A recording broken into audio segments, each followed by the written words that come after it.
Welcome back to the Real News Network. I'm Paul Jay in Baltimore. We're continuing our discussion about what to do about the global economic crisis. Now joining us again from Geneva is Dr. Yilmaz Akkouz. He's the former chief economist and director of the Division on Globalization and Development Strategies at the United Nations Conference on Trade and Development, or UNCTAD. He's now chief economist of the South Center, an intergovernmental think tank for the developing countries based in Geneva.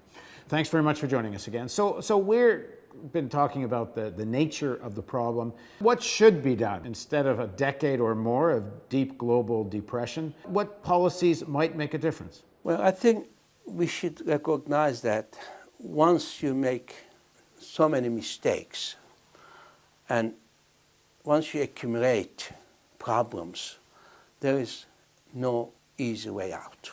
In Europe, I think the current strategy is designed to save the euro, not to save the countries concerned. And it might succeed. It might succeed to save the euro in the sense that countries don't get out of it and it won't collapse. But under current strategy, even if euro is saved, I don't think Europe can return to growth because of serious structural imbalances within the community. For Europe, Germany should start acting as a locomotive. Germany, by contrast, has so far been a dead weight in Europe. It should act as a locomotive, and it should actually do so by raising wages, by raising domestic demand, and German wages rising will restore the misalignments in competitiveness between periphery countries and Germany. Of course, this doesn't mean that the periphery countries should not do anything. I think they should undertake, but they should get out of this difficulty in the context of growth, not in the context of retrenchment, because the history of developing countries show that retrenchment is not a way out of getting problems. As far as the South concerned, I think Latin America needs to reduce its dependence on foreign capital and its dependence on commodities. And this is not a new agenda. We've been talking about it for several years, several decades. But rather than doing so, what we see is the deepening of such dependence in Latin America. This is a long-term problem, and that requires a new set of policies in Latin America, including industrial policies in countries like Brazil, to restructure the industry and to go into manufacturing and to become a major player in the world economy.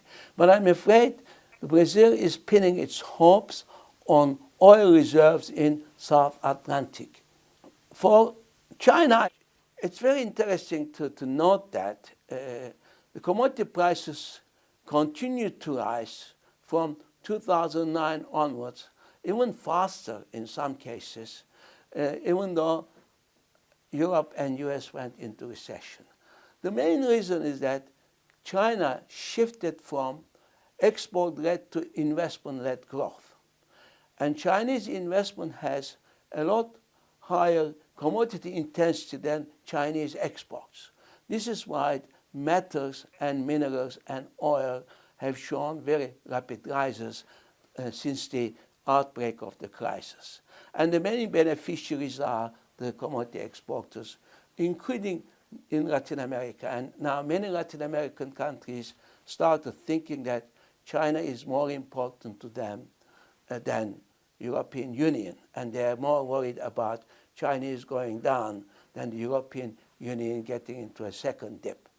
Now, of course, if China goes from investment-led demand to consumption-led demand, this will have impact on commodity prices. But if China doesn't move to consumption-led demand, eventually China will decelerate significantly, and that will hurt everybody. everybody, including the commodity suppliers to China, as well as suppliers of parts and components like Taiwan, Japan, and Korea, who are the main suppliers of manufactured parts and components. For other countries, India is being exporting labor, and India needs to move to manufacturing. I don't know any country which has succeeded in attaining $30,000, $40,000 per capita without industrialization. So therefore, India should turn from service economy towards industrialization, and for that there is an important role for the government investment, particularly in infrastructure, which is very poor. So this is the picture in the South. The only country really that can push ahead independent of the others is China, but there we face the serious redistribution of problems which have important political repercussions.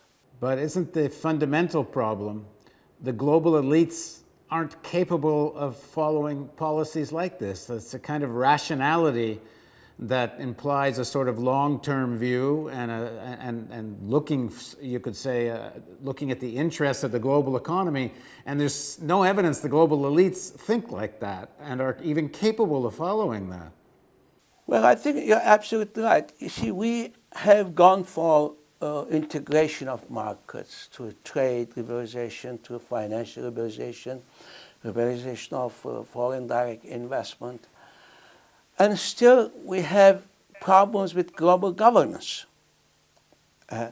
There is effectively no effective multilateral discipline over countries that matter for the world economy. And countries are pursuing their own interest without much respect for its global repercussions. We had a good start with G20 in 2009, very promising start in the response to crisis, but soon everyone went their own way. Europe, Japan, United States, they're totally gone in policies that will serve their interests. The US flooded the world economy with liquidity, and many developing countries are being screaming that they're being caught in crossfire between European Central Bank and the Fed, both sort of seen as a competitive devaluation, getting out of difficulties by exporting them. So we need a global system that can put these together and protect the global economy from these kind of excesses and instabilities. And unfortunately, the international organizations which are actually dealing with these kind of issues have been ineffective in the prevention of crisis or in their management. So is the really underlying issue then, has capitalism simply run out of steam? Is it not capable in terms of the real politics, who has power, how decisions are made?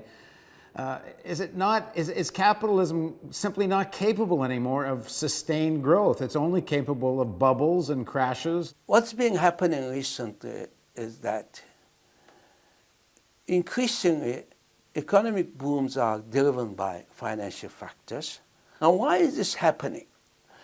I think finance has become important for an obvious reason that when countries and people accumulate so much wealth and they start looking for earning money on their accumulated wealth instead of on their labor.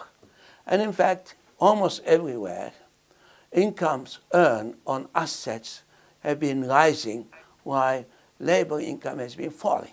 The accumulation of wealth has taken the financial form, as a result giving the financial markets upper hand and promoting them as a major force in the economy. And governments are increasingly given into the demands from the Wall Street, from the city. And as a result, what you have is the finance-based globalization is driving the world economy, and we're going up and down with the financial bubbles and bust. Now, after every crisis, governments are trying to regulate the system so that it won't happen again. This race between the governments or regulators and the finance is constantly won by markets. Why? Because the current approach to finance leaves a lot of room for innovations. And unless you stop that, we are doomed to have these bubble bust cycles replaced. That is, you have what I call giving too much room, you have a negative risk approach to financial regulation. That is, these things are not allowed, everything else is free. Now, but therefore, what we need is perhaps a totally different approach to finance. And perhaps we can go back to the so-called positive risk approach to finance. You can do this, that, and the other. Everything else is prohibited. Remember, in the United States, the interest rates were regulated until the 1980s. And it was only 1980s that the caps were listed on this. So a lot of policies, a lot of measures that we used in the past effectively actually have been left behind. As a result, the finance has much more space today than ever. Now the fashion is macroprudential. But macroprudential is also based on the same liberal philosophy of allowing space for financial markets and institutions for innovations. And we should learn that innovations are not necessarily good for efficiency, stability, and growth. But the reality of power in the United States is you can't pass even the weakest regulation. The Commodities Futures Trading Commission tried to pass a watered-down position limits on commodity trading, and they can't even get that through. You can pass a Dodd-Frank, which was weak to begin with, and then they can't pass any regulations that would actually implement Dodd-Frank. That's true, and I think the direction is perhaps not to do what you and I have been talking about, and I think perhaps this is because this crisis is not big enough for a fundamental change in economies like the United States. Perhaps we need bigger crises, and if we don't do the right things, we're bound to have bigger crises. Well, on that happy note, thanks very much for joining us. I think the conclusion I'm left with all of this is that it's up to ordinary people to take their fate in their own hands. The elites of this world, there's lots of rational policies they could follow that would mitigate the crisis, that would alleviate some of it, but they don't seem interested in doing it. It's going to be up to ordinary people, I think. What do you think? No, I agree with that. Thanks very much for joining us. Okay. And thank you for joining us on the Real News Network.